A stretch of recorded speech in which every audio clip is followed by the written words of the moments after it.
Hello and welcome to the Find Your X podcast, brought to you by Hurricane Marsh Outfitters. I'm your host, Jon Blevins. Joining me today is a good buddy of mine, Nate Meyer. What's going on, brother? It's another day in paradise. Oh man, you're not kidding. Thanks for inviting me out, man. It's been a long time coming. Oh, I know. Haven't been able to get together for a little while. Yeah, been busy. So. Yeah. I mean, you know, we've hunted together 4 or 5 years ago, maybe even longer than that. Just kind of an OG goose hunter like me, and just like doing it old school way. And we kind of hit it off. Nate's from the Kansas City area. Owner of Lone Elk Hunt Club.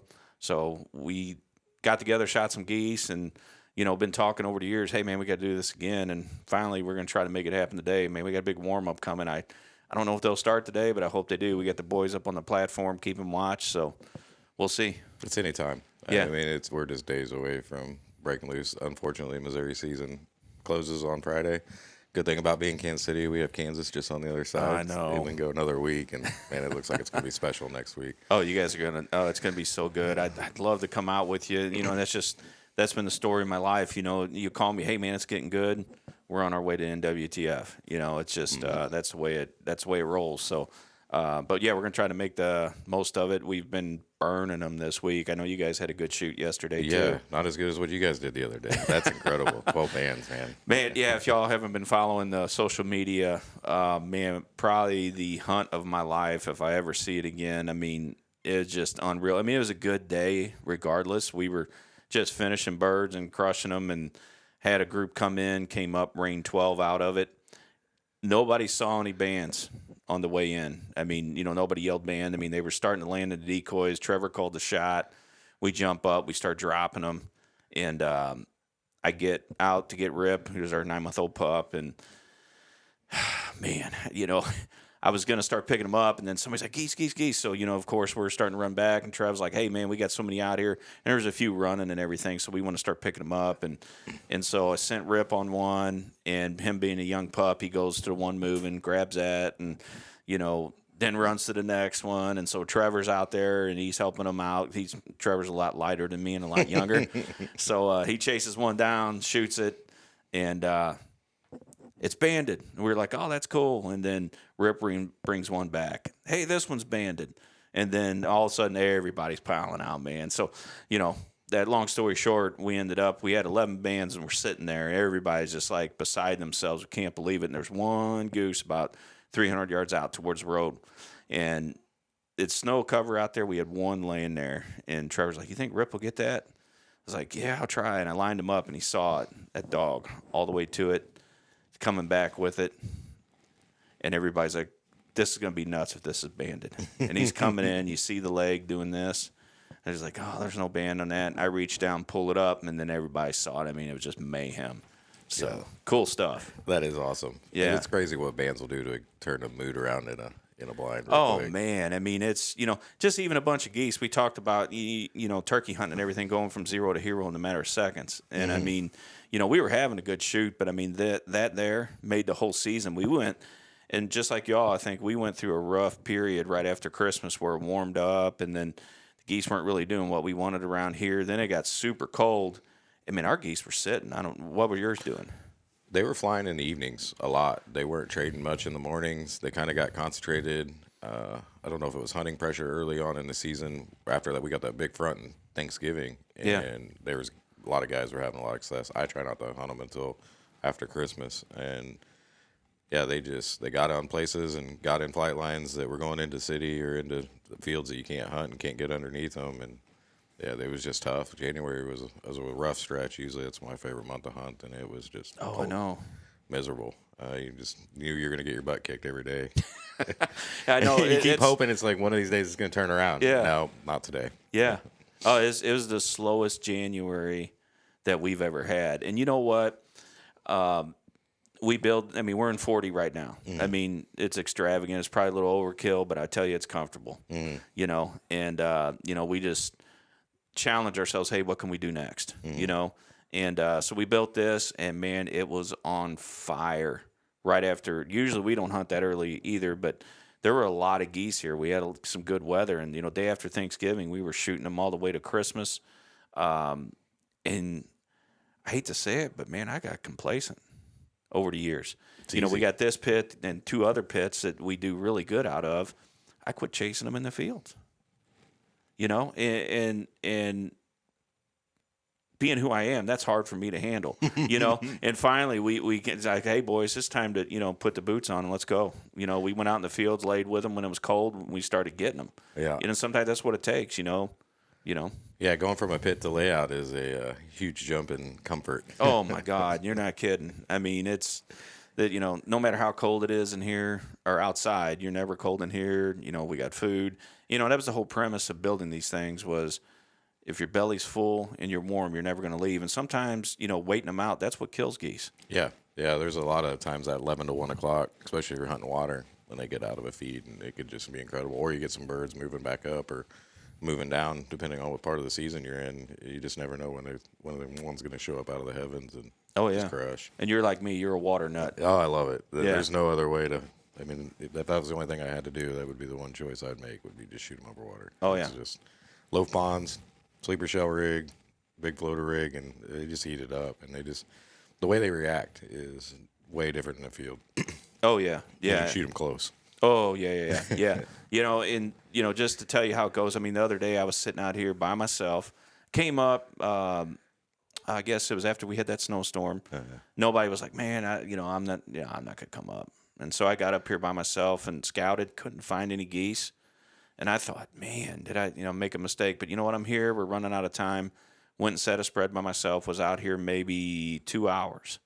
Had a big migrator group come in. Just started, had 2 light within 5 feet of my shooting hole. The other one spun around, and they started, I was checking for bands because it's perfect. We had a west wind. Sun was shining at them. And, with all the shots were under 10 feet. I mean, it was crazy. But, and that made my day, and then kind of got everybody juiced up. We started killing a few. Still leaning on these a little bit, these pits, and then finally we're like, hey, we started scouting, like, hey, there's birds here. We just got to go at them a different angle. Yeah. So.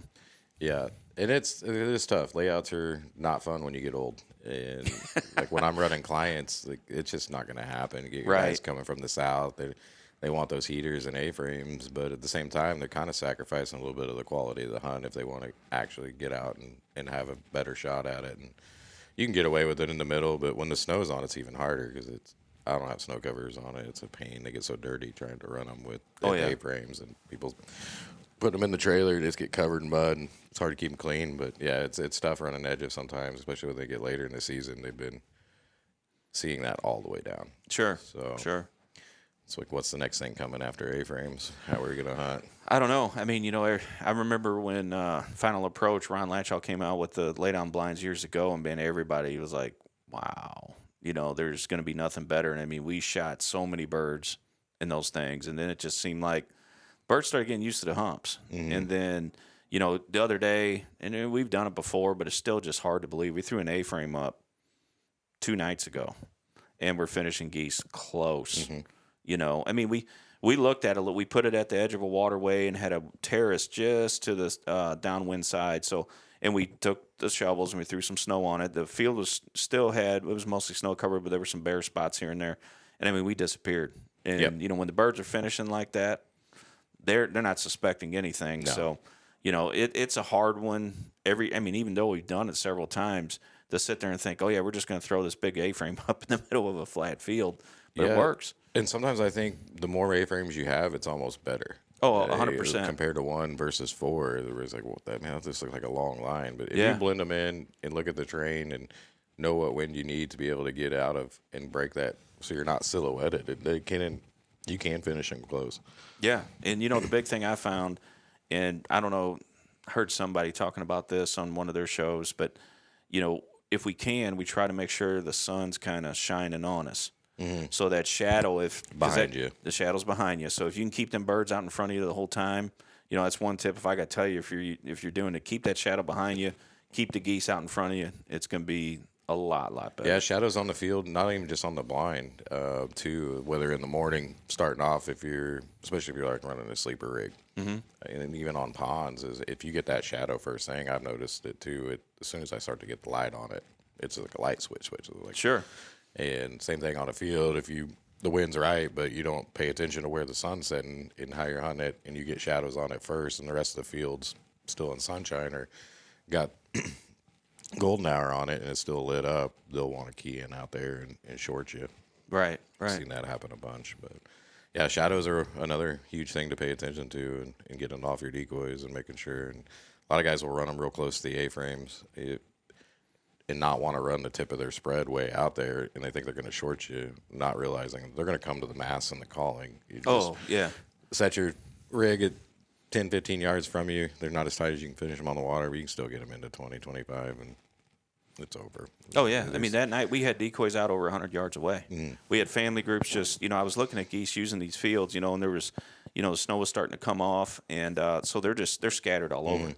And so we put where we wanted them to land close, and you're like me, I know we've talked about this. I always, when I'm running my floaters, I always have a pair like in the hole, making it look like a pair just landed, or even when we're hunting a field, a pair or three, or a small family group like in the hole, and almost all the time those geese finish right by them. Yeah. So if you get that, you do your calling right, you know what your wind's going to be like. And when I'm hunting an A-frame, I almost like to cross-wind them instead of, having them looking at me the whole time. And then so that way when them birds are coming in, we have that focal point.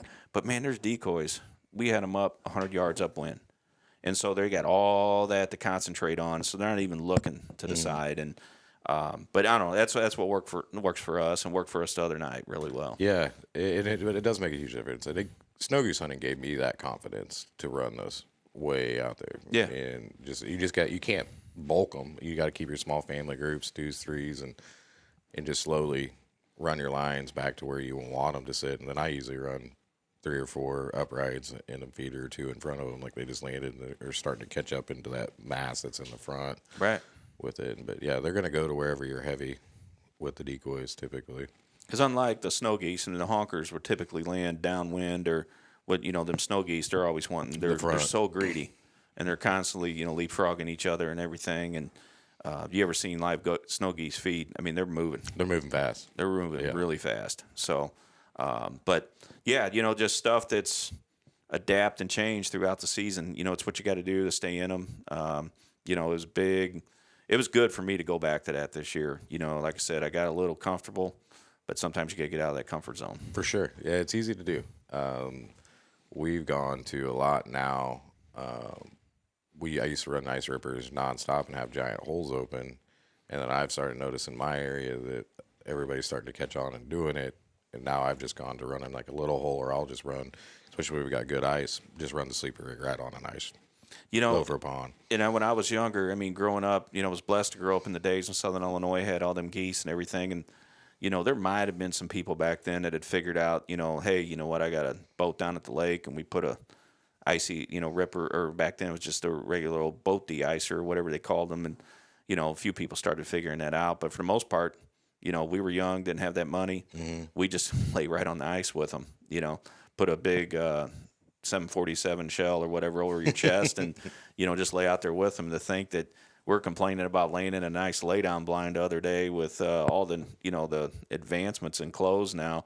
Back then we'd lay on the ice and, just had whatever we could scratch up, Yeah, my uncle's the one that got me, and my dad was a goose hunter, but he was more of a deer hunter. My uncle was the one that really got me into my passion, and we just had one field off of a community lake. It was on the fly line, and we just we ran a bunch of GH shells, and we were just pass shooting them. That's just the way we grew up. It wasn't until probably early 2000s when full bodies started making more money to be able to afford full bodies, and then the layouts came out. Yeah, layouts were game changer. Oh, big layouts time.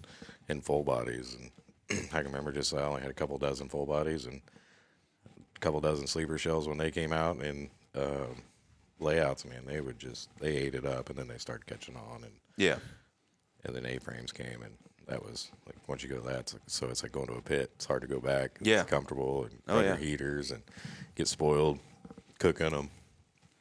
But yeah. He keeps wanting to slag me over. Yeah, you're sliding around, look like you're on a patch of ice here or something I know, like that. It feels like it. Yeah. I'm in a corner over here. Let's see why you sat over there. Yeah. But yeah, and that's the thing. You got all these tools at your exposure, and that's just, you got to keep them there and you got to utilize them when they're needed, you know. And so it was good in a way for me to see, you know, have that happen to me this year. So, you know, from here on out, it's whatever we got to do to get them. And we're probably putting in another new pit next year. And I know our buddy Harrison, they're putting in a container 40-footer like this up at his place. So, you know, there's going to be so many options and places to go, but you know, you can't be afraid to load that trailer up and just go. You know, that's you know, you got to go to where they want to be. Location. For sure, especially when they're just on that water to feed and they're only going out in the afternoons and evenings. I haven't really seen a lot of flight like all day. Like usually when I know my geese are in, they're trading around the city all day long. You know, but right now it's just been the area that I like to hunt has just been a ghost town. And finally last night, it just like the skies opened up. Yeah, you guys had a good one last night. It wasn't bad. Yeah, it was over quick. I had to work, and we hunted in the morning, and they went out searching, and that didn't want anything to do with this. And I was like, man, this is weird. Like these geese haven't been hunted all year. They've been here all year, and why are they acting this way? And it wasn't a big feed, so we thought as soon as they come over the trees, it was over.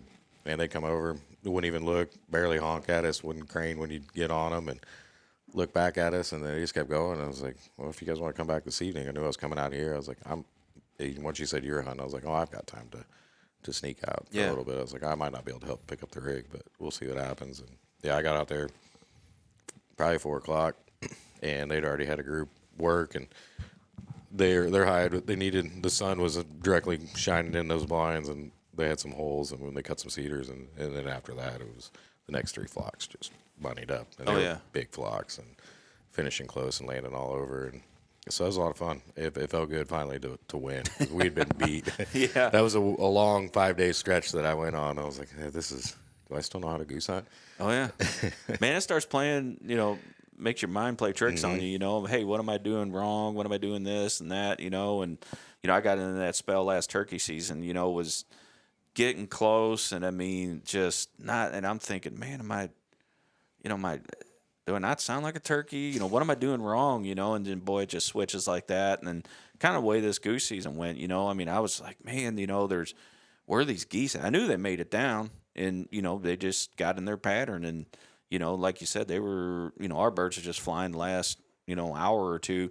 We may have got them the other night. It clouded up real good and was going to spit a little snow, and they flew about 3 hours, you know, before sunset. So, you know, it worked out, but you know. I'm glad we kind of had a redemption, and man, I'm so excited for the next couple days. You know, I'm hoping we see that big pushback. It's just a fun time of the year. And then Saturday we're setting our snow spread. You'll be out in Kansas probably whacking them because Saturday's going to be good. Yes, and you know, we're just going to move on from there. And then you know, snow goose season's around the corner.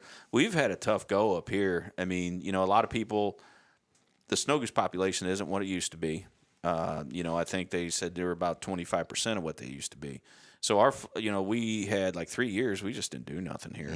And I talked to you, you would, you know, chase, you know, spreads up in the, you know, feeds up in the Kansas and get under them, and, you know, would have some success at it, you know, and, you know, there's a big difference between running feeds or, you know, chasing them, you know, than, you know, these permanent spreads, which, you know, I was chasing them too. It just getting a crew as we got older to do that was rough. You know what I mean?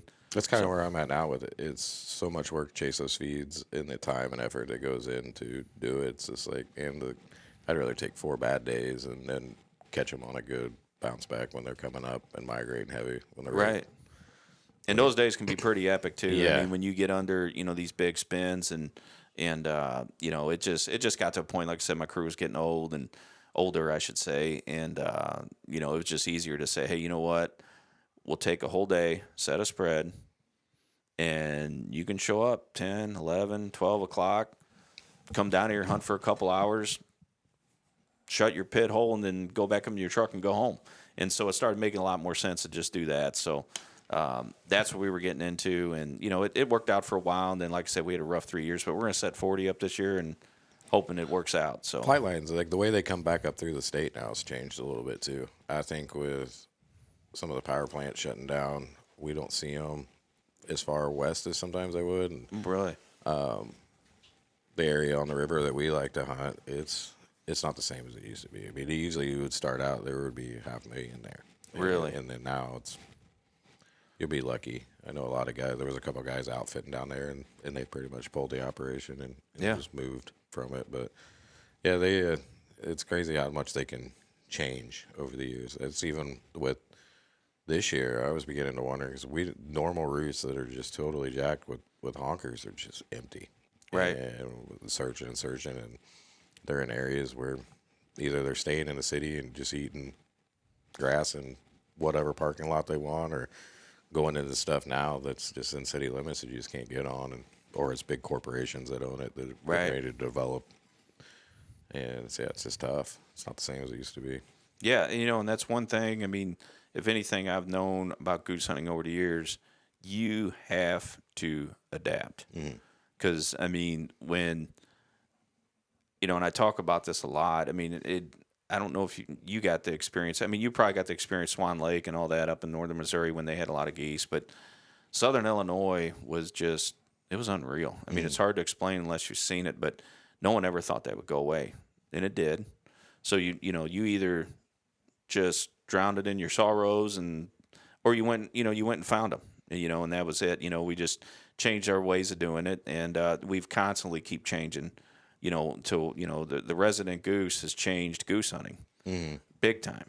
And I've talked with several people. Just these migrant geese, are their populations down? I don't know. I mean, some of the biologists say they are, but the weather dictates a lot of that too. I mean, the amount of ducks we saw yesterday, we were hunting by the Mississippi River for geese. There's tens of thousands of them here, and there's no flooded fields anymore. They're just sitting on the river, and they're dry feeding everywhere. And I mean, I'm talking tens of thousands of them, and there should be no reason why a duck's still here. Yeah. And, the geese are kind of doing the same thing up north of us, wintering further north. And, I don't think Nebraska had any snow this year, and that should affect your side too, because I know, you guys probably get a lot of birds from there. Yeah. A lot of our stuff I feel comes down out of Omaha, and I think some comes across. But, yeah, I think that had a big deal with it. I think, too, the timing, it's either really warm or we're just getting the other complete polar opposite, and it's Arctic cold. Yeah. And I feel like we've been in that pattern since right around COVID. Like the last 5 years, it's just been complete polar opposites. It's just nothing ever levels out, and they get into a consistent routine. It's just like now we come out of Arctic, and now we're going to be 60 by Saturday. Yeah, you're right. That's what I remember. The last couple of years, we get these big cold spells, and they last, and they last, and they last. And some of our best years has been, we used to not mess with them until Christmas, but we get a good cold front of Christmas, get some birds here, then you get a little warm up, and some of those would push back. Then you get another front that would come through, and you just, seesawed back and forth. And so you had migrants coming from the north, and they, a few of them would want to push back on a warm up. Then they'd get hit again up north, another snowstorm. And so it just kept, the birds fresh and everything. But, man, the last 3 years, these big colds have come in, and I mean, they've shut it down, and it seems like they just last so long. And then, like you said, we're going to come out of it, but it's 2 days left. So, right. Yeah, because I can remember 2015 to 19, we barely got cold enough to be able to even stand on ice. We'd get ice. We'd get a couple inches, but it wasn't safe enough to get on and actually get your sleeper rig out on an ice wall. But now it seems like we've probably got 8 inches of ice on the lake right now that's got to thaw out. Oh, yeah. And you darn near drive across it. On ice fish, I don't know what I wouldn't put a buggy or a truck on ice. But not going to do it. I don't trust it. But it's it's crazy to think like the difference. I was talking to a buddy out of North Dakota and how many geese they still had until they got that big push, and how many geese are sitting on the river north of Bismarck and what they winter. And I think with ag practices, the weather patterns, it's just kind of messed it up a little bit, and figuring out where are they going to relocate to. Yeah. Yeah, where's the hot spot now? Yeah. I mean, you see different spots pop up, further and further out west. I mean, the Front Range of Colorado's always been hot. Then, you get out near Scotts Bluff, Nebraska, that's a good spot. I mean, it's, like I said, it's always changing. So, I mean, you just either you got the time to roam, or, you're like me, once you get them, I don't care if anybody calls me and says, hey, you can come up here, and I'd love to go. But, man, when you got your geese and you're used to them, you know them, you just want to stay here. And because, really, you put in so much work to make all this happen, and you just want to, reap those benefits from all your work. So, Do you think any of all these early seasons, like that's another thing Cody and I were talking about with North Dakota's early season. Like they used to be able to go out and shoot 105 in the early season when it first started, and now you never hear that anymore. And it's like you go up there, and I've hunted it a bunch in a good day is 20, 30 geese. And, yeah. So to me, I think a lot of the geese in the States getting hunted early and as popular as it's got and as effective as guys have gotten killing them. Sure, yeah. That we're not seeing that leading edge get down as early. Right. Because there's not as many, but I don't know. So many theories you can put at it. Yeah, I mean, that's a good one to think about. I mean, because what you get, is it 15 up in North Dakota in the early season? I don't know. I've never shot a full limit, so we've never gotten close to it. Yeah, I mean, but I think it's 15. When we've been up at Game Fair, we've thought about, hey, shooting over there for a few days before the last weekend or whatever, but we've never done it. I mean, because you hear a bunch of stories. It's either all or nothing, and then it's hot and everything else, and I kind of need that colder weather to get me in that mood. I've shot molts up in Michigan. That's a lot of fun, but mainly, you got a cool front coming in, so it's kind of like getting you going. But another example, my buddy in Maryland says they are flat covered up, which they've had great weather, for pushing birds. And, Eastern Shore used to be, the goose capital of the world. And he said they have more geese than he's ever seen, just they're everywhere. But they got a 30-day season and one bird limit. But you go up to New York, they're shooting 15 a day in the early season. And then you also get, I think. You can run an unplugged shotgun in the early season. Yeah, isn't that crazy?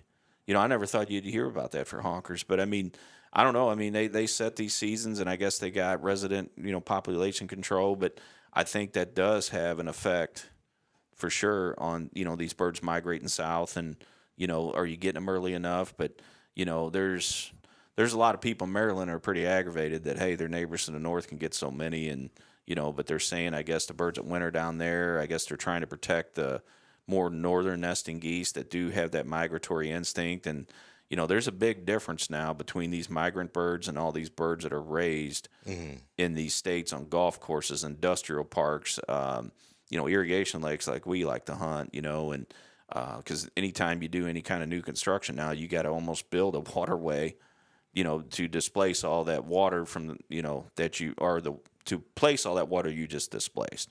So there's more habitat now for honkers than there ever has been. Oh, yeah.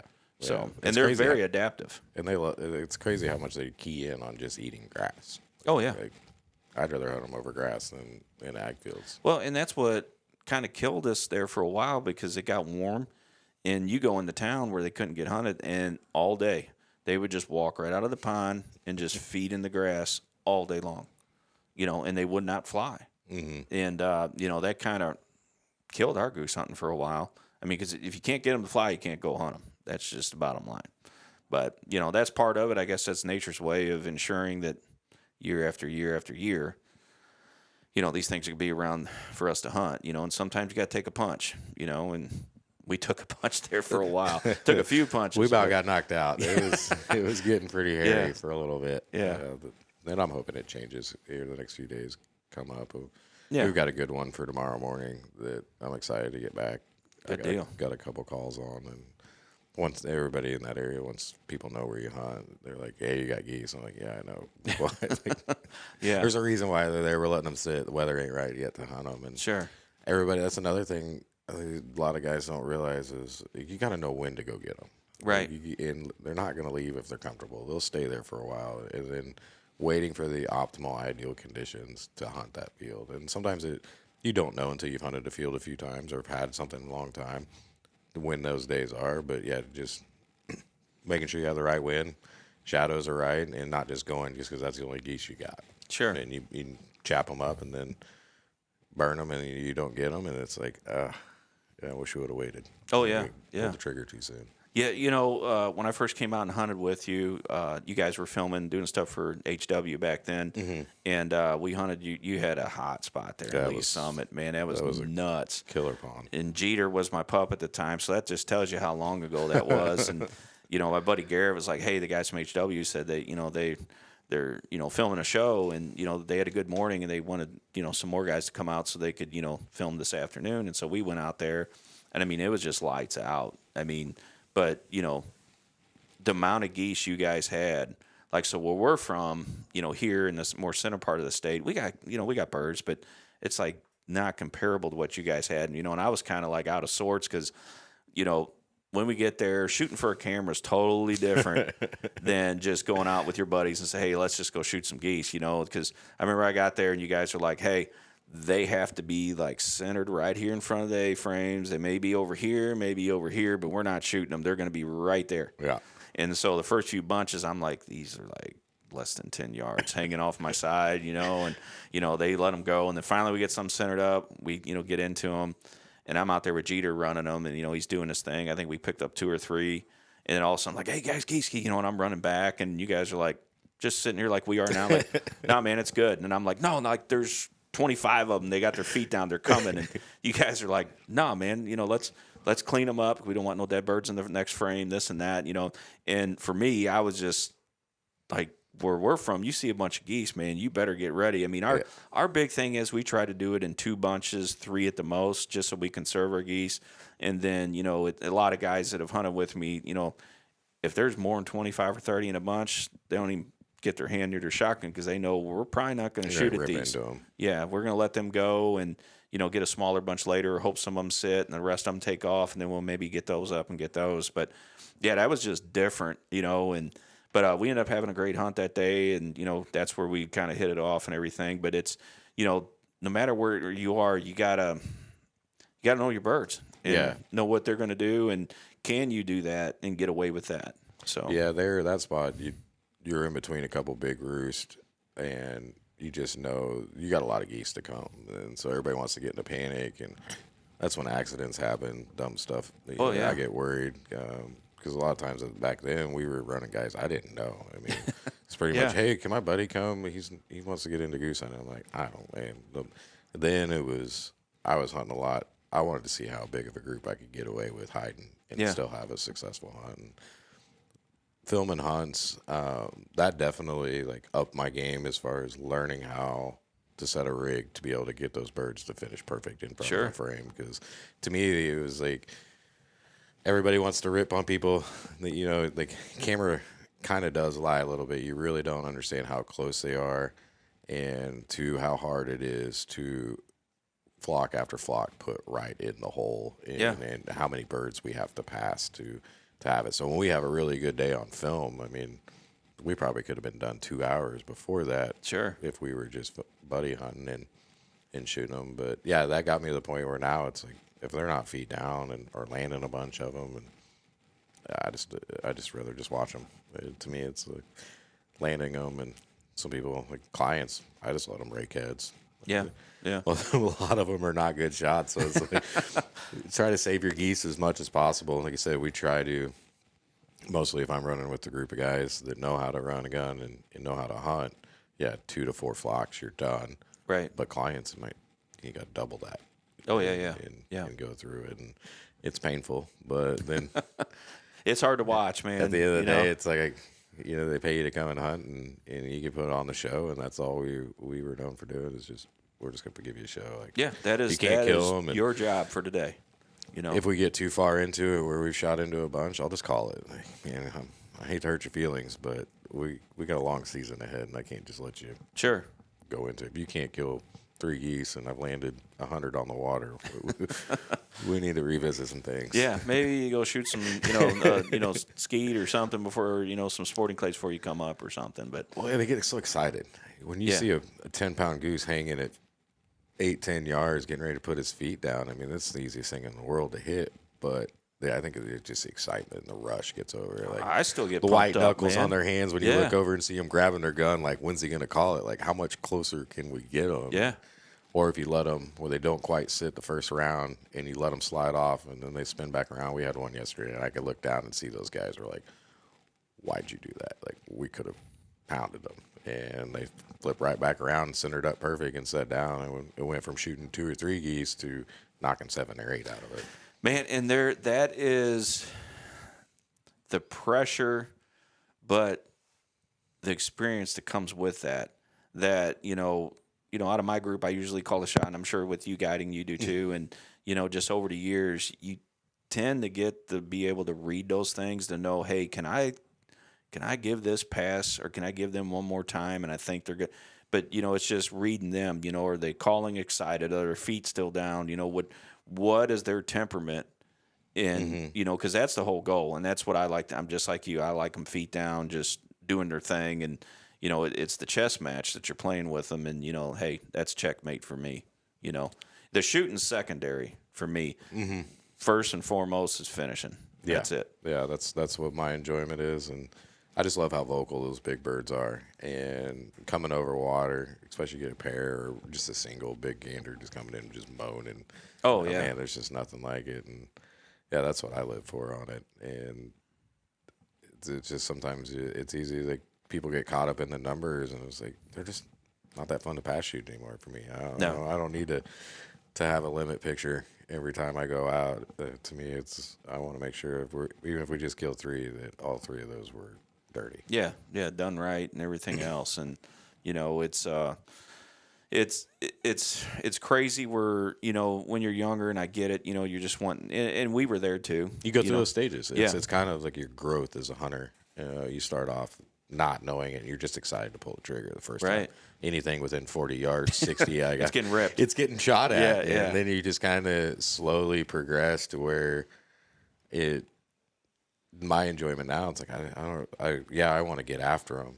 But usually that's a result because I finished a bunch of them. It's not that I have to kill a bunch of them. I just love finishing them. And one of the guys that helps me, Jaden, he's only been hunting geese 5 years now. And when I first took him, he had no idea what with it. And now he's just ate up with it. And that was what we were talking about even going into the hunt yesterday. It was like, I just want to see him finish. Like, I just want to see you actually work some birds. Because we weren't even getting them. They wouldn't work. And it was just tough. And even had clients like, why aren't you calling it, though? Because I'm wasting my hair. Like, I know what geese are going to, as soon as they fly by, you know which ones are going to play and which ones are not. And some people, especially when you got clients in there, they don't think you're putting the effort in if you don't see you calling it. Well, there's a reason why you pay us to come down and shoot these close. And I just don't. And two, a lot of guys will overcall. You don't need to be that loud with them. And why give them everything right up front that you have in your toolbox, and you can't do anything once you lose them and get excited. If you started excited, a lot of guys, I think, miss that part. And they just want to blow that routine, and they get caught into it, and they don't listen to what the flock is. And two, it's hard when you get 4 or 5 guys calling. I can't hear what the geese are doing. It just drowns it out. And besides their mannerisms of their wings, their necks, their feet, what they're doing when they're setting up, it's like I need to be able to hear what those geese are doing and find that goose that you want to either talk out of the flock or can talk the whole flock into coming down. Sure. Yeah, that's a big deal. I mean, it's the advancement of calls and for back when grounds made the short read, for the half breed, it changed everything. From there on out, and there's so many good callers nowadays, and but I think people are starting to catch on that, hey, just blowing that whole routine at them and screaming at them, is not the way to, and I've heard grounds tell people, hey, what the best thing to do with that call? Take it and put it in your pocket some days. And I mean, we've shot geese here where I started out calling at them and just started realizing, hey, they're not doing their thing. And, let's just, you hear a lot of people say, let's play nobody's home. Because how many times have you left decoys out, went up to the truck for something or went and grabbed lunch, come back, and nothing's going on, no sound, no nothing. You just watch them just soak right in. Yeah. So, I mean, believe it or not, geese will finish without calling. But, it's just years of experience and realizing, hey, reading them. Like, so yesterday, we had a really good shoot. We hunted the place where we shot the 12 bands 2 days ago, and we had a big feed to the south of us. And I can't tell you how many geese got up from that feed, flew over us, and we had a pretty good spread out. Everything looked really good. But anything coming out of the south, because they already had their bellies full, had no interest in even looking. They'd come right over the top, and just wouldn't. Usually when geese see a big spread of decoys or hear some calling, they start getting excited, or they'll at least stall out a little bit. Hey, let's see what's going on.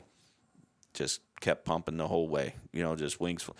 They had no interest, but with the birds we could get to come out of the north, well, they were coming off water, and they were looking for somewhere to go, and those we'd finish, and we had a really good hunt yesterday. It just, sometimes it humbles you when, like, we shot those bands, everything we saw just did it. They gave it up. So yeah, every day is different. Everything changes. And yeah, what are you going to do? Just sit there and blow your guts out at birds that ain't going to do anything, and then you end up messing up. You're blowing at them and you miss the ones coming from the north because you're looking to the south. And, so, it's a lot of trial and error, a lot of failure, and, we're showing and you'll see stuff. And, actually, Nick, I keep forgetting what Macy's title is for him. What is your official title, Nick? Marketing creative director. So sounds fancy. Yeah, so it's super fancy. But he's putting a YouTube video. We got one dropping today, which is a hunt we did here. We didn't kill a bunch of birds, but it was good stuff. And then he's doing one we had the other day. We had a really good shoot that he wasn't there for. Went back to the same field the next day, almost same conditions, actually a lot colder, and we didn't shoot anything. They ended up finishing in a field to the south of us. Mm-hmm. We didn't get nothing that day, and we shot them in the same spot the day before. So instead of sitting there pouting about it, we picked everything up, went to where we saw them using, got in there and had a great shoot the next night, killed a band from Iowa. It was a fun hunt. But, we're going to show in that video, hey, it doesn't happen all the time. No. And everybody wants to see, and everyone wants to, know, hey, this is the pile pick, this is this and that and everything else. But I mean, it doesn't work out for everybody every day. That's just the bottom line of it. Even the guys that you think know how to kill them. I mean, we all still have our bad days. Oh yeah. I mean, it goes through some stretches where it's like, what am I doing wrong? I rack my brain, and can't figure out why this is going. And then, like with you, I'm just gonna go get back in the fields and do it the old way. And yeah, it's crazy how much it changes. And it's the same way as me. It's like, I just want to be on water. If I can't on water, I don't want to go. Right. And even though a field spread's a lot easier to pick up. Yeah, I mean, I got my waders sitting in the corner. I got boots on here. I mean, most of the time I wear the waders all day, but I didn't want to wear them doing the podcast today. And after a whole season of wearing them, I just get tired of it. Oh yeah. Even though the new ones they make are so comfortable now, it's still, you just like to get out of them. But I see your hat. It's Missouri Disabled Sportsman. I know you've been getting into that. You've been talking to me about that. If you want to, share with that, share with us what you got going on. I after I quit doing the television side, I don't. You get to a point where you just want to give back and be able to take people that have never. That is why I like guiding, is taking people that have never get an opportunity or know how to hunt a bird like that, to see how well you can what you can actually do with them. And it's fishing. I fished a tournament at Lake Jacomo, and one of the guys is a big volunteer for there. And Pete, that runs the organization, the guy I spoonbill fished with, and a big deer hunter. And I've donated a couple hunts in the past for the MDS guys and getting mobility impaired guys out. But this summer he came to me when we were fishing and was like, hey, we've got a duck club that's going to give us a pool, and we can build a blind. So me being in construction, I ordered a bunch of material, and we spent a couple weekends building a 20-foot blind, and got it drugged down there, got it all brushed in, and I think we ran 16 hunts and had almost 40 mobility impaired guys through there, and 11 use, and I think we had 10 first-time ducks killed, which was pretty incredible. That's pretty cool. Next year we're going to expand from it. We learned a lot with it.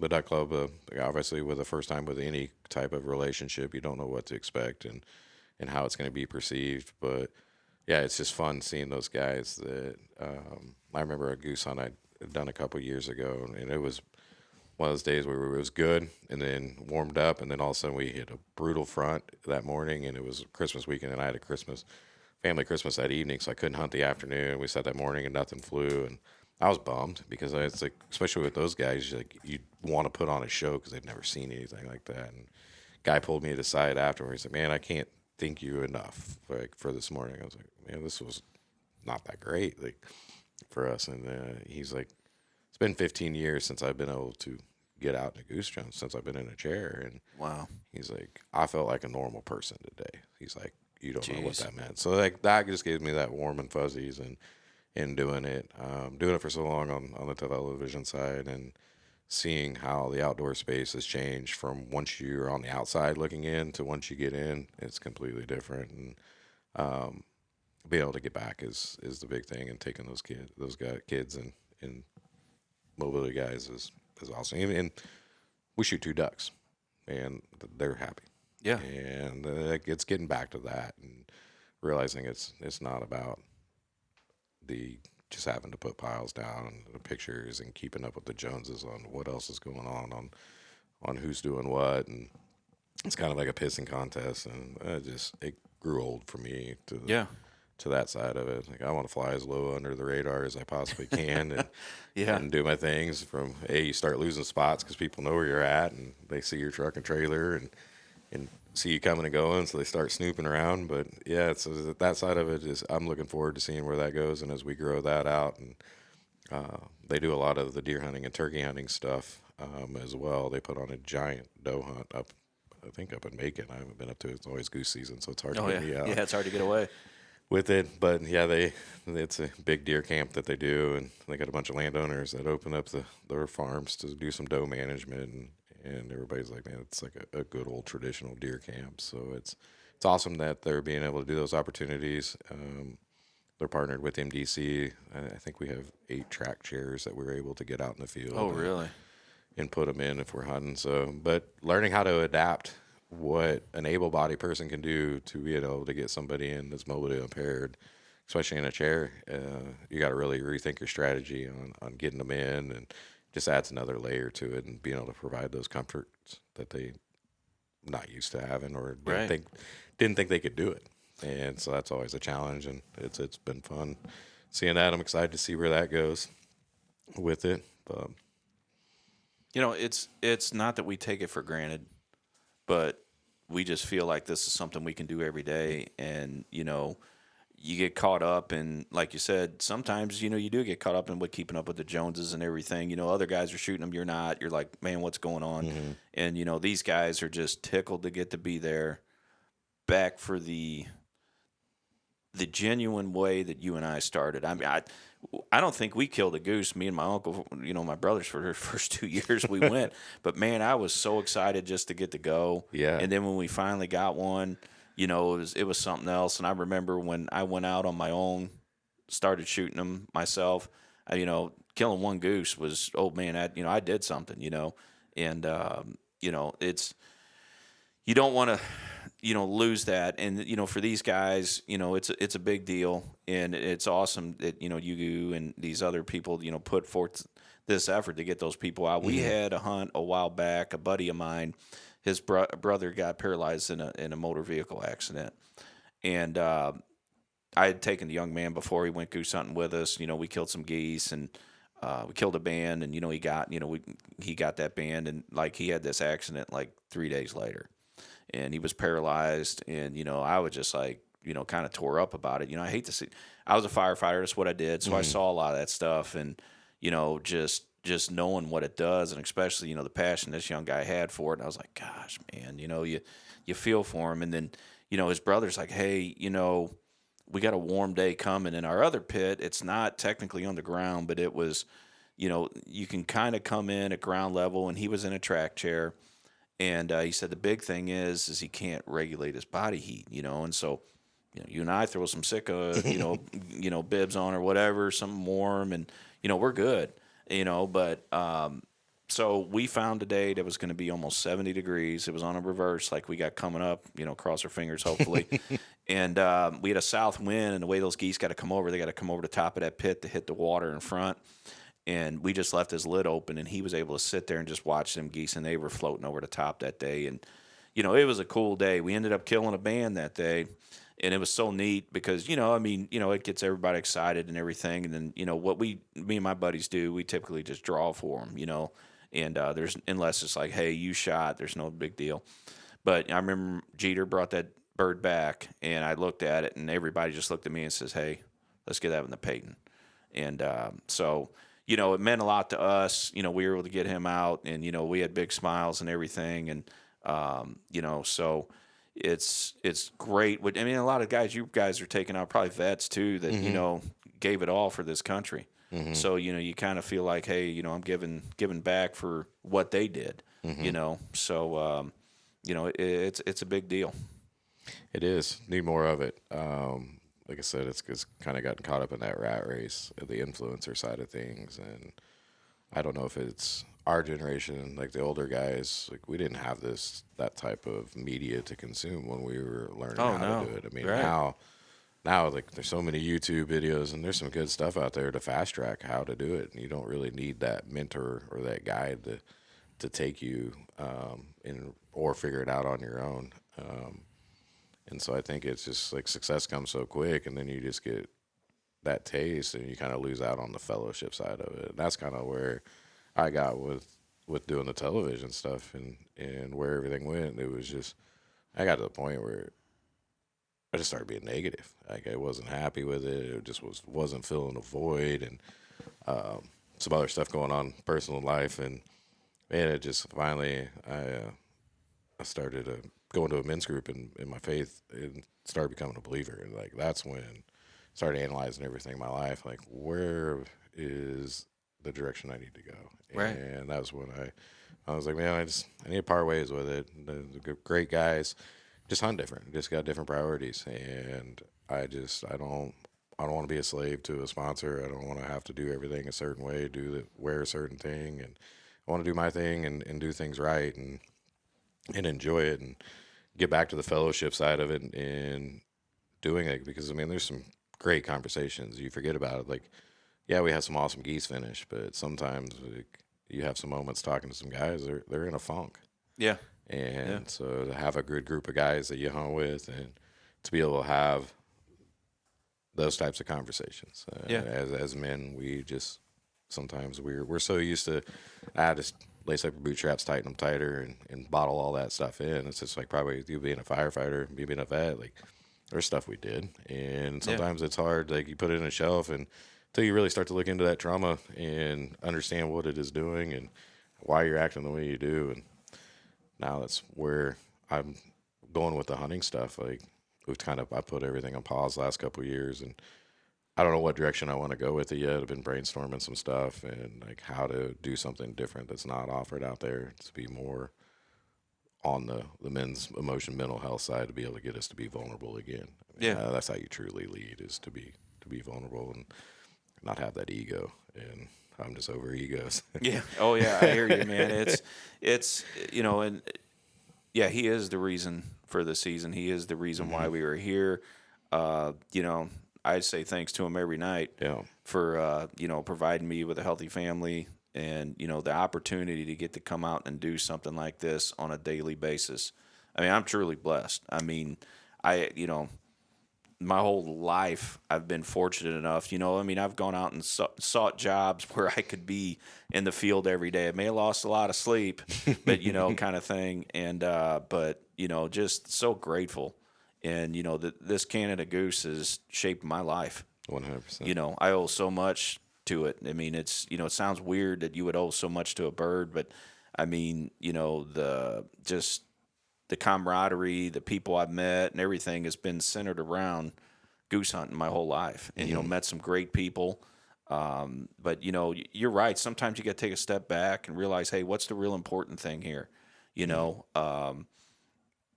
And I don't want to sound hypocritical because, boy, we've been posting some pile pics this week.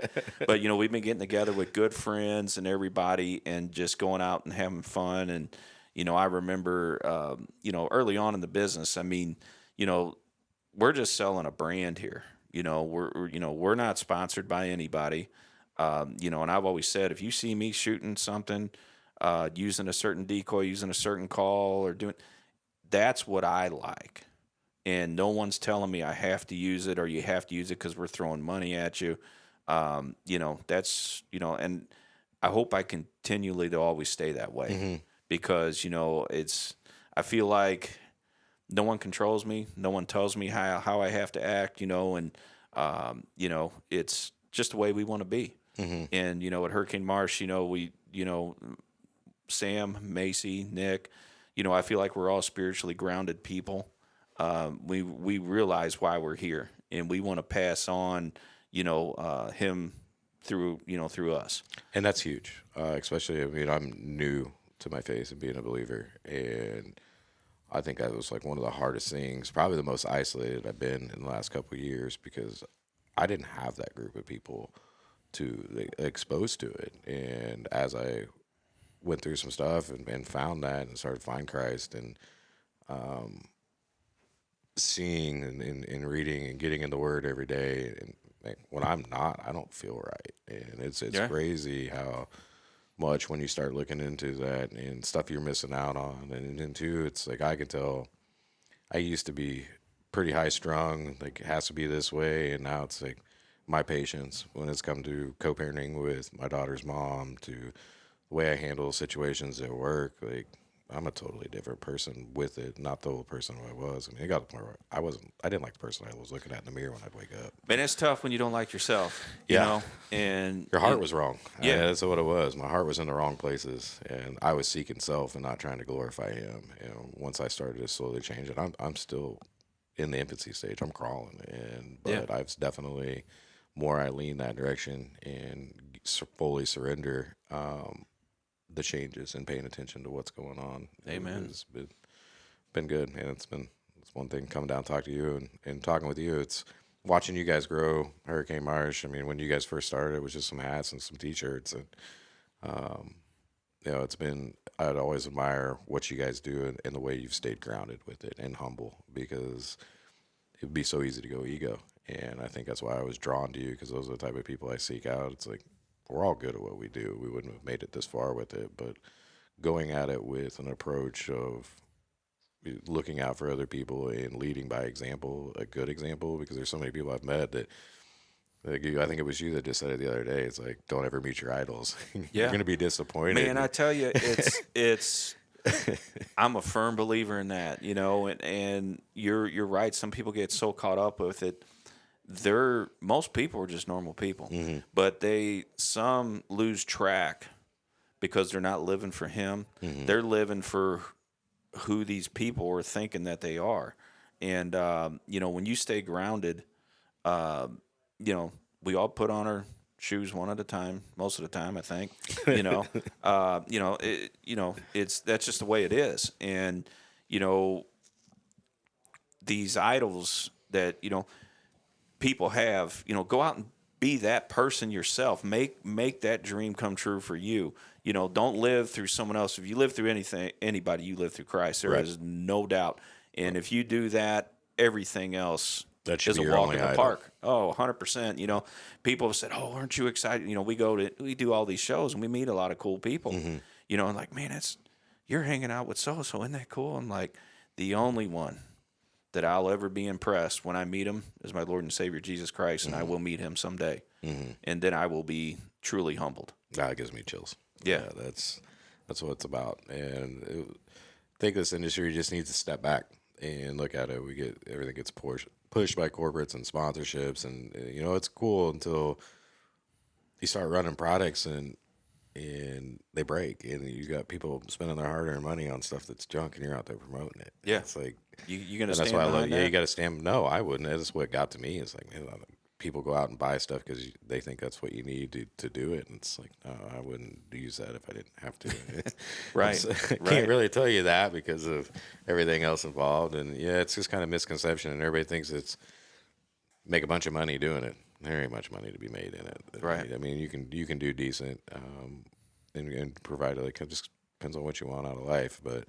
Yeah, it's fun. I mean, I've got to travel all over the country, hunted some amazing places, and had some amazing time with the guys. And one thing I think I was missing is me coming back from being overseas and a veteran, like small group. With your guys in firefighting, like everybody there, has your back no matter what happens. Yeah.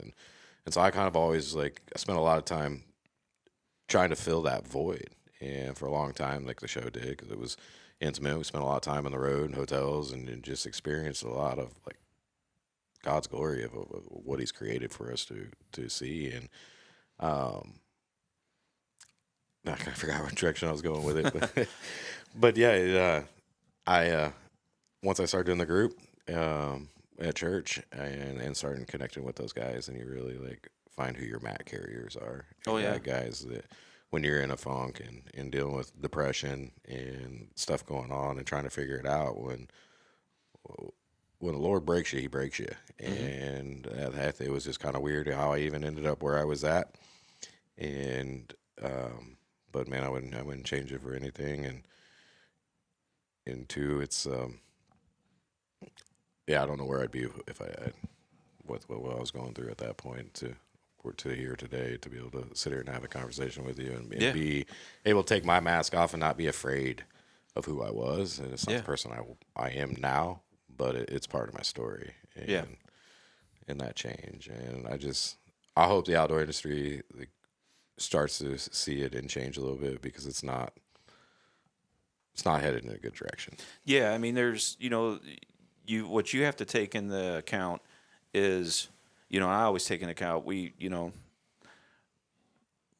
have little kids watching this, little kids that, young people that, come in our booth that can barely even fit into an adult small or something.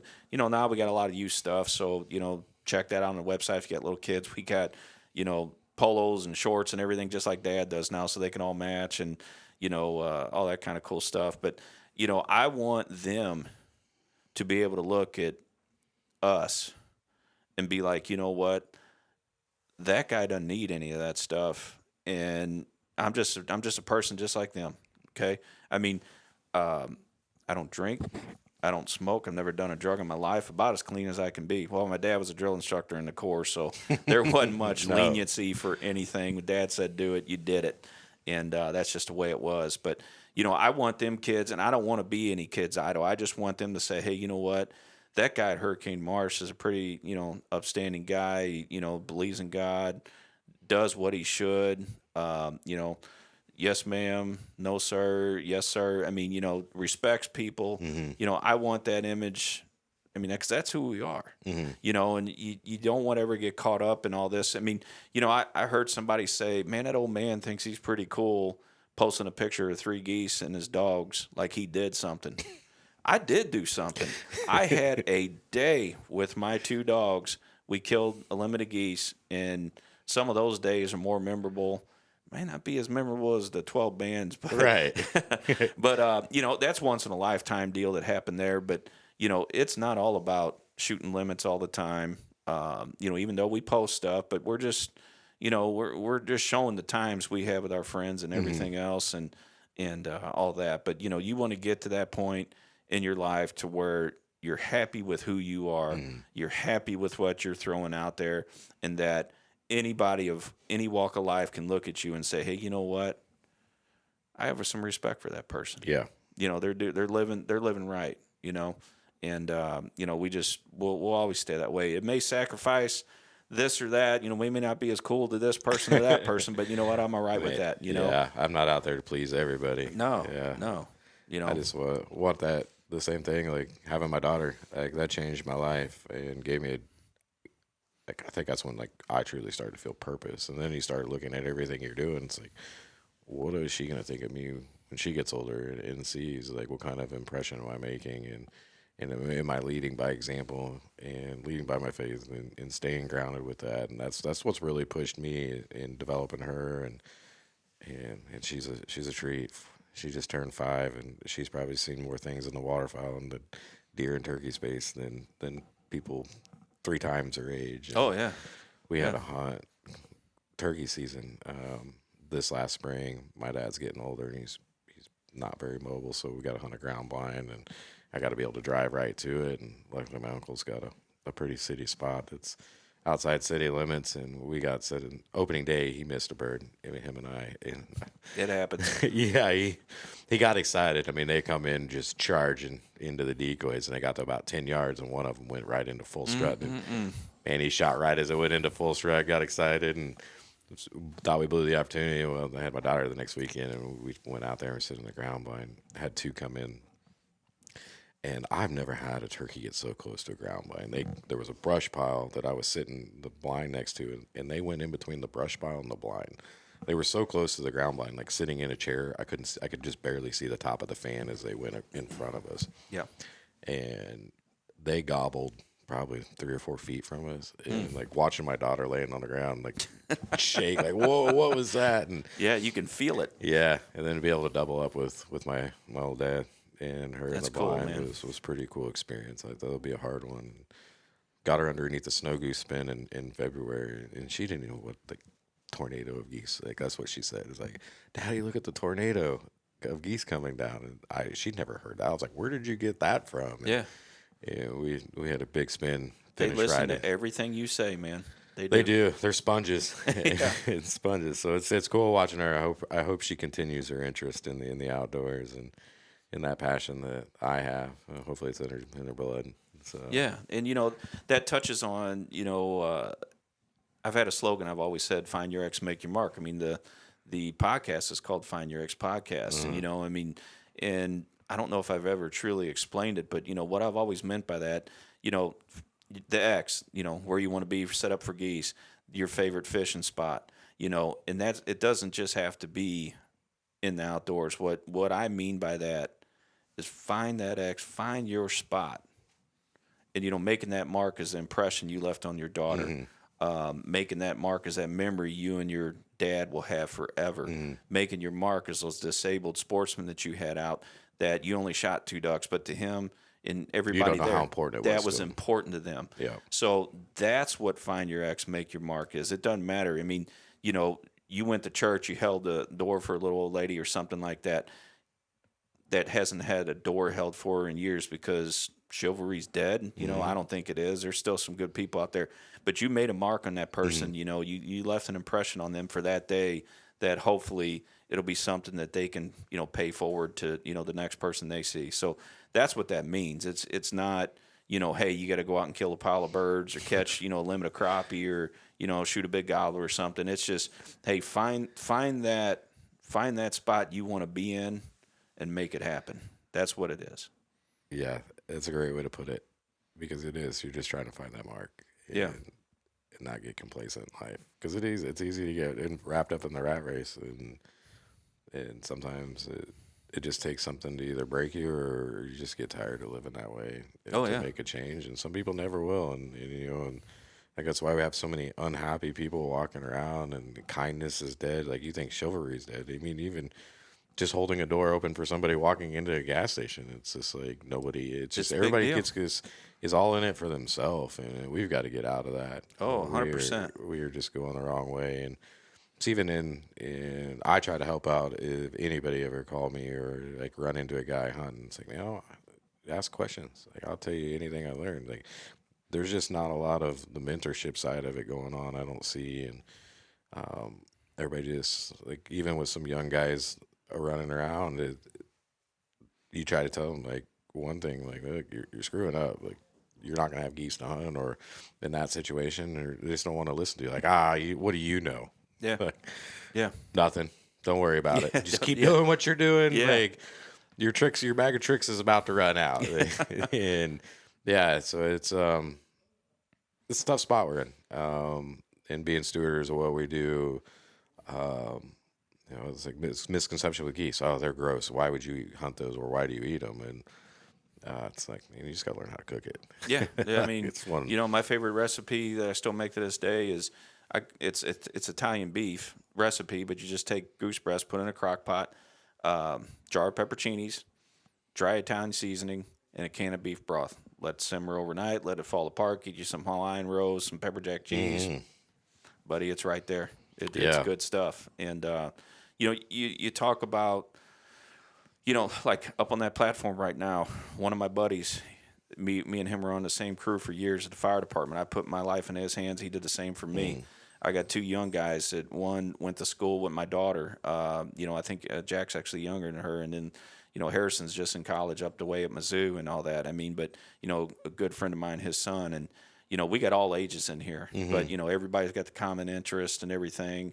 And, and that's, and when I was younger, I had some older guys take me out and kind of show me the way, show me how to train a dog, and when I was young and didn't think dogs were worth anything. So, there's still good people out there. And, if I have any message to anybody, is, just be a little nicer someday and, go out of your way to hold that door, go out of your way to, take that vet or, talk to that person that, about, I learned a hard lesson in church one day. I was sitting there and the youth group we were in decided, hey, you know what, you're going to go sit next to one of our elders in church. And me being a young guy, I was like, man, I don't want to do that, this and that. You know what? I sat and we talked before the service started, and that guy never knew it. Used to duck hunt all the time. And, man, I was just, just bug-eyed and ears open, never moved my mouth the whole time, just ate up with what he had to say. So, I mean, just because you don't know somebody doesn't mean that they might not have the same interests as you, or they may be able to tell you something or show you something, Yeah, just have a conversation. Yeah, that's it. It's easy. It's a big thing. I mean, being in sales for my full-time job, that's one thing. I've got to have a lot of conversations with a lot of different types of people, and sometimes it just blows my mind. I'm like, man, I never pictured that. Like, really? Like, and I love hearing people's stories and their experiences that they've been through life, because you just never know where you're going to find that little nugget you might just be missing. And that's why I fall in love with podcasts too. Just listen to people talk and having that real conversation. It's not scripted. And I know we started with topics we wanted. We've just gone everywhere it goes. Oh, yeah. Yeah, it's just paying attention and being aware of your surroundings and people you're surrounding yourself with. I mean, I've always said you're a product of your environment. If you don't like your environment, change it. Oh, yeah. And it's so easy to do. You just decide, hey, you know what? That's not me. That's not who I want to be. Go find that group that you want to be with, and it's pretty easy. So it goes back to that complacency thing. You're comfortable, man. Like being comfortable in life is, I never want to be again. That's when I think that's when the devil gets you. That's when he works his magic, is he gets you complacent and content in what you think is, being a Christian's hard. Look at all them football players that come out and give thanks, and they don't want to give those guys any time or anything else. They don't want people to see that. That's not what they want people to see. Unfortunately, if you're watching it, they don't want you to see that. Okay, and he's working his way. So you just got to look through all that bad stuff. Yeah. There's good people out there still. So, it's. And it's good to sit down, and it takes a big man to sit here and talk about this. It takes a big man to wear a cross on his chest. It does. It takes a man. Yeah. Yeah, because there's a pastor that I really like to listen to, Joey Martin out of Florida, and he really helped me stir my desire to pursue my faith. Just because I always looked at Christian men from the church, just in my head, was not manly men. Didn't do the things I did. They're very passive, check their balls at the door kind of people. And when I started in the group, and then somebody turned me on to him and listened to him speak. He's a bow hunter, and he's kind of a redneck, but the way the guy articulates scripture, it just sunk in, and it's like, man, I don't have to hide who I am is from my skill set, because I'm a Christian or a believer, and the things that he's doing now with trying to get men to be vulnerable and lead actually in their homes. I mean, when we wonder why we have it, it's where have all the good men gone? When does a boy become a man? Where's the rite of passage in our society? Most cultures have it. We don't. Right. When do you officially become one? Yeah. And so I think that's me. Hunting is kind of like a rite of passage. You just learn some survival skills and some things, and it teaches you how to be a man. You respect nature. You've got it instills a lot of core values that are very crucial to, I think, developing is when you go from a boy to a man. And a lot of people don't look at it that way. They just look at it from the bloodthirst side of it and the killing. And I see those people, and it's and you're missing out. Yeah. I did get caught up into it. I got caught up for a while in the big numbers, and hey, can I go out and shoot an 18-man? And then a young guy that we were fishing this summer, and he's a guy that helps me run some groups, and I was like, what's your goals for the season? What do you want out of it? He's like, man, I want to shoot 15-man in Kansas because they got a 6-bird. Mm-hmm. I was like, why? And it was just because he wanted the power picture. He wanted the credibility that comes with killing a 15-man. It's man, it's not that hard when you get on the right feed. Right. Right. Especially at the skill set. I mean, he's young, but he's we've been taking him since he's 3 or 4 years old, and he's ate up with it, and he knows how to do it. But I was like, is that really going to make you a better goose hunter? No. Like, what purpose? And he just kind of sat there and looked at me like, well, that's what you did. Kind of a thing. Look, and I'm like, you're missing out on it. You know, we'll talk about this conversation down the road once you start to see it. And I think it's finally starting to catch up with him. Like, it ain't about these numbers, because at first he didn't want to guide or do it because he's like, well, I hunt with my buddies, I want to go out and just kill. And it's like, man, it's a lot different. Like those people, when you start having a lot of success, yeah, they're around, but then as soon as you start zeroing or not doing good, they just bounce to the next group. Man, you hit the nail. Like they just disappeared. Like, oh, Yeah. must be goose season. My phone's ringing on Wednesday and Thursday nights now because they want to know what the plan is for the weekend. You know, that's why I started guiding. I was like, I figured out, well, like, people exchange money for this. Like, I'm hunting with 10 guys in the morning. I don't even know who they are. Like, oh, I remember when I hunted with you, but such and such. I'm like, I don't know. But I guess if you know the spot, you were probably there, because they would. You get 15 guys in a line, you lose the intimacy because everybody's kind of got their own little group that they're in down the line or in the A-frames. And, you know, it's just not as, it's fun because you do get, the hunt lasts longer. Yeah. And the more proficient you get at it, you said 2 or 3 flocks, you're done. It's not. And so that was why I did it, was to get longer. Plus filming, you got to go through a lot to get the content. And so we tried it, and it was just, now it's like, heck, I like just going out hunting in a ghillie sea, laying on a pond bank and just running 20, 30 decoys and shooting them in, and having that time. And that's why I like deer hunting and turkey hunting, because you get that alone time, that time with the Lord. And sometimes that solitary time is huge. I mean, this atmosphere here, this is, you know, hey, everybody get together. We're going to, you know, have fellowship, have a good time. You know, that's what this is all about. You know, bringing my buddy out here with his boys is, you know, that, you know, they own this farm, and now their boys are 100% all the way in goose hunting now, you know, because we've had some good hunts. So, I mean, you know, but still getting out in that solitary thing of, you know, just me and the dogs, or, you know, just me in the woods by myself, you know, and getting to reflect on, hey, am I living the right way? Am I doing the right things and all that kind of stuff? It's important, you know, and sometimes you know, in your side of things, you guys are really into it heavy for a while. We've been into this for a while. You know, we're starting to do more media stuff, and we hope we're sending the right message to everybody out there. You are. You know, and, you know, we want to make sure it stays that way. So, you know, it's tough. It's not for everyone. You know, it's, you know, one thing I like about this crew is sitting on this platform, man, they're good. They're here good, bad, or indifferent. Right. You know, it doesn't matter if we're shooting a ton of them. The wall of fame's not full. You know, it's, you know, we're all just here having fun, you know, after the same thing. So, you know, one thing I see, and I know Nick always gets on to me. Well, I mean, I'm new at doing these podcasts, but, you know, Macy's like, hey, we want to do a show and tell with every guest that we have come in. I see your lanyard here. I see a rivet on there. On what you have sitting there, I mean, actually, you got a couple rivets on there. Yeah. I see your tags. Is that from the service? Yeah. It was something I started doing. I don't know. I was going through a box, and I had misplaced them for a while, and then I was like, man, how do I display those? And then my lanyard was sitting right there, and I was like, I'll just throw them on my lanyard, something different. Yeah. And you know, the bands, I don't know, the rivets are cool. They mean a little bit, but to me, I've given away so many. Yeah. I do, like rivets, I do get kind of greedy on. If nobody shot it legitimately, most guys that know hunt with me, if it's my permission, I'm going to take the rivet and throw the other one back in the draw. And I won't draw. But,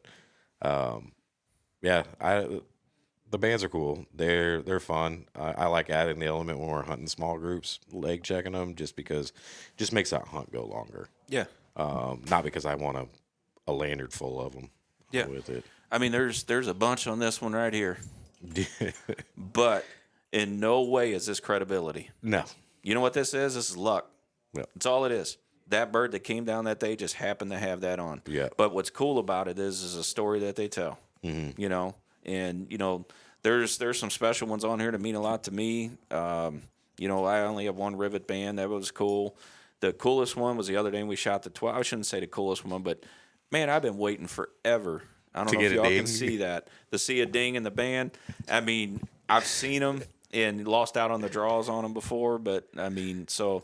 But I mean, there's no credibility in that. The credibility is all the days you spend out doing it. That's where that comes. Yeah. To me, the bands, I've hunted with so many guys and watching the greed and like get so obsessed with it. And I think that's what kind of just lost its luster for me. And it's just, I put them on my lanyard because I don't know where else to put them. Like it's just where it goes. And me, the memorable hunts, like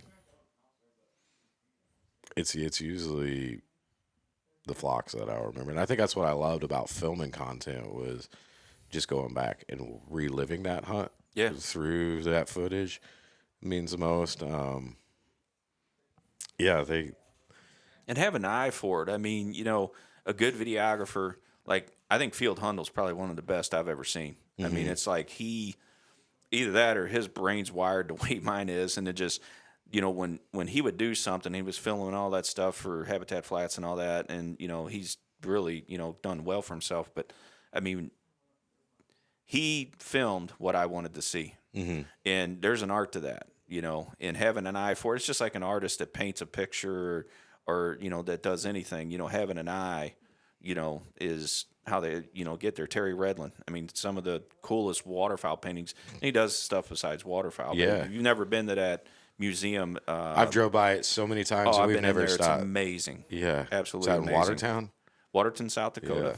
Yeah. Yep. On the way, we stopped on our way back from Saskatchewan one year because I was like, guys, I got to stop and see this.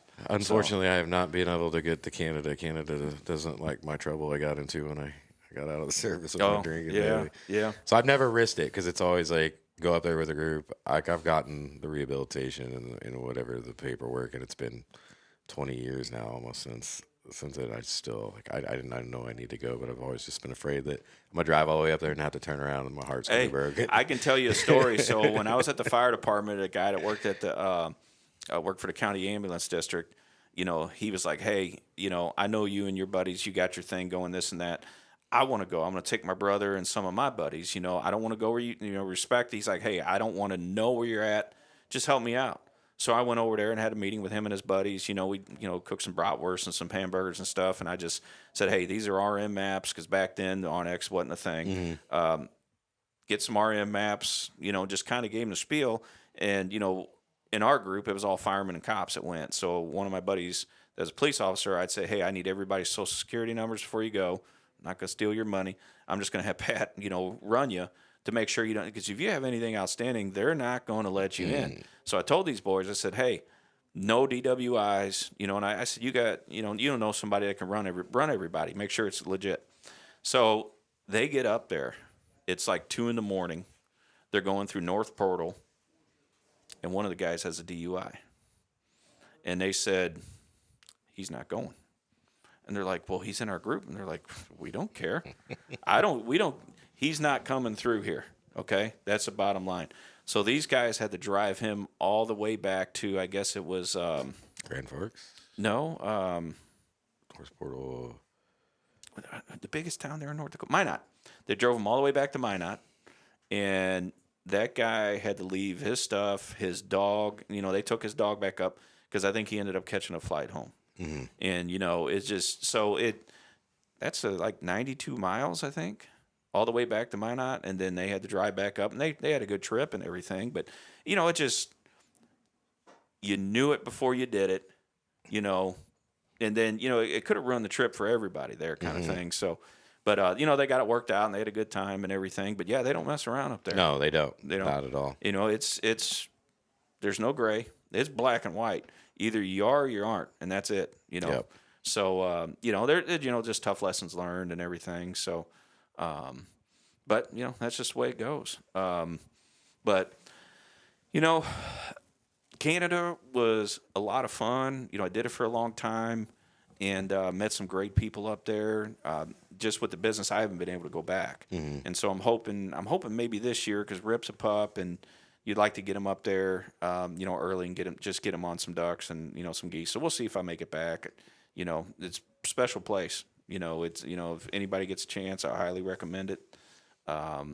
Just great people up there, just like you meet anywhere else in the farming community. It's just good, genuine people. So that's what I've heard.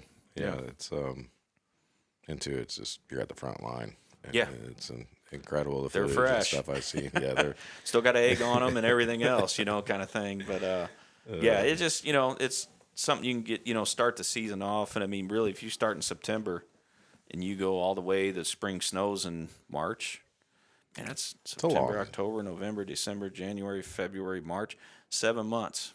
Then you throw 2 months turkey season on it. Yeah, and then so you're, then your wife's ready to tell you, hey, hit the road. But, luckily I'm blessed. I mean, my wife's been so good. Actually, she encourages me, hey, get out of the house because I think I drive her crazy. So, but yeah, it's hunting's been such a big part of our family. Even though my dad didn't do it, Wade, Macy, they thoroughly enjoy it. And, that's one thing I was going to tell you earlier. Enjoy them days, man, because before you know it, she's running the business and, and I'm sitting here doing podcasts and getting to hunt and, she's making my life easier, actually. So I'm just so grateful for, Sam and Macy jumping in. And now we got Nick. It's so cool to watch. And we got new guy Owen coming on here soon. So, I mean, just watching this growth, it's so much fun. We get to have cool people like you here and, get to talk and then, let everybody see, there's, a whole different side to this, industry that's, it's not a rat race as it gets to be at times. And, it's just genuinely good people. And most of those people that they think are this way or that, they're just normal people. It's just the light and everything around them, I think misconstrues really what they're really like. And, most of them are just really good down there with people. So, hopefully, like I said, we'll continue down that path and so forth. So turkey season coming up, anything new or? So I just found out going to Hawaii in March. So I've gotten the hall pass from the girlfriend because we're going out with the family. And so I need to do some research. I looked a little bit into it last year, but I was like, I ain't going to be able to go anytime soon. Yeah. Well, I think their turkey season opens beginning of March or middle of March, so we're going to be there right during it. Oh, so cool. I'm curious that. If not, I was going to go back down to Florida with some buddies that got some ground. I've taken a couple guys down there. I have not shot my Florida bird yet, so that's on my list. Yeah, it's something I've never done either. Other than that, my typical Missouri, Kansas. I need to get out and hunt some other states, but I got so many guys that I like to take. And I just love calling birds in. That's where it's at. And turkey season, there's just something about that daybreak. Especially once a little chilly in the morning, that first sun comes up and you get that, you can feel the heat off those rays and that first longbeard just rips it and it's just like, oh. Yeah, it's a feeling. It is so addicting. Man, it's frustrating. I had a rough go last year. I missed 2 turkeys one morning on 2 different farms back to back within 2 hours and I don't miss very often. And and they were close and I don't know what I was doing. And so I was frustrated and Kansas gave me a run for it. Missouri was good. And I look forward to it this year. Yeah, I know you and I are always texting or calling each other during turkey season, comparing notes. And yeah. I know you were like on them, and I was like struggling. I actually missed one this year and had to go get a red dot sight just because all my buddies were like, "Man, you're getting older. Your vision isn't what it was." And it was a game changer for me. It's worked out for me. But it's usually when you're at your low, somebody else is at a high, and they'll pick you up. So I mean, just reach out to your buddy and see what they're up to, and we've sat here and I haven't heard nothing from the platform as far as geese. And it's just, but it could happen in 10 seconds from now. It's just like, with turkeys, you can be just walking and thinking, man, my day is over. And then all of a sudden, like, well, I'm going to hit a crow call and pow. And, like that turkey was right there. How did I, how did I walk that close? And, and it changes, everything for you so fast. So especially when you find the one with the right temperament. And it's like, you got to find that right one. And it's like, man, I struggled for 5 days, and now it was just that quick. Yeah, that quick. Yeah. I noticed with my misses last year, I think it's from shooting the old A5. Like, I don't think I trying to shoot with the bead on it because I don't look at my gun when I'm shooting at birds in the air or coming in. So I think that was part of it. I wasn't getting my head right on it. Now I'm like higher, so I was just... So many people do that with geese. They see them big birds coming in, and they think they can, and they want to watch the show, and they're doing this. I mean, you still got to get down on it and... we're lucky we got Nick, so I can see the whole group coming in later, when I want to. So we're just lucky on that end of it. But yeah. But yeah, hey man, you know what? Thanks for coming out. No, man, I appreciate it. Yeah, so hopefully we get some geese here in a little bit. Yeah, I hope so. If not, I think these next. Gonna get a good breakfast in a minute. It looks like. Yeah, we got the Blackstone there. I think we got bacon, eggs, sausage, and biscuits, and I know we got some honey up there. My buddy Pat, actually Garrett, it's Garrett's dad. He lives. I can't remember if he's still in. Yeah, he's still in North Carolina, but he does his own bees. And really? So you ever had any of his honey? Doesn't Joe does bees too? Joe does. Yeah, and I've had some of Joe. That was the thing but Joe's an accomplished waterfowler. But man, it seemed like every time he come out to hunt geese with us, it was just dead or terrible. And we would like smoke them the day before. And, smoke them the day after. Garrett would be like, I swear we shot him yesterday. Okay, yeah, sure, right. And Joe's just chill. I mean, he's funny. I mean, just kind of got this dry sense of humor and everything. I mean, I haven't hunted with him in a long time, but he's a good guy. But yeah, he does honey, and man, it's good stuff. So yeah, we're gonna fire up the Blackstone here in a minute. Have a good breakfast. Hopefully, we'll get some geese before the end. If not, I know it's all tomorrow, about the camaraderie and fellowship. And I know what's coming, so I'm not too worried about it. Yeah, and we've had some good days. You had a good one last night, so we're having a ball. And again, Nate, thank you for coming out. Oh, man, thank you for having me as I slide around in this chair. Yeah. Hopefully we won't spin you around no more. So, but hey, we're going to wrap this up. I'm your host, Jon Blevins. Thank you for joining in. This is our buddy Nate Meyer. Thanks for having me again, man. You bet, it's man. been a pleasure. Absolutely. So.